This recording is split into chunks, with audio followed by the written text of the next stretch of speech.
এখন তো সুদের বিষয়ে বাস করলে ভয়।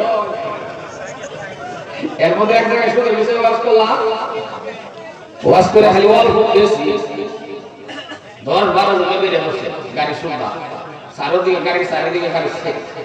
আমার কাছে ফিরে বলেন, আমি ড্রাইভারের বলছি তুমি ফিরে করিস না, বয়ান সোজা চলছে, বয়ান সোজা চলছে, ফিরে করিস না। ওরা হালকা করে খিড়কি খুলছি, খিড়কি খোলার পরে আমার দিকে হুজুর কোনো অসুবিধা নাই, আপনারা কে শিয়াই দিছে এই মানুষটার নামটা কয়ে যান।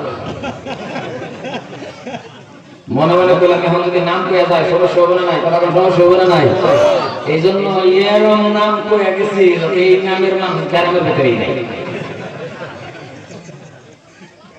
তাহলে কোন যারা সুদ খায় আল্লাহর ভয় করে, কথা সব দিন ভয় করে আল্লাহ। কারণ সুদের যেটা পাপ 100 পাপ ধরে 100 টাকা যেটা সুদ পাপ, মানে একেবারে ছোট পাপ আর কি। এটা হলো আপন মায়ের লগে 36% আছে। আউযুবিল্লাহ। এত জানার পর সুদ খানা কথা খানা খায় না।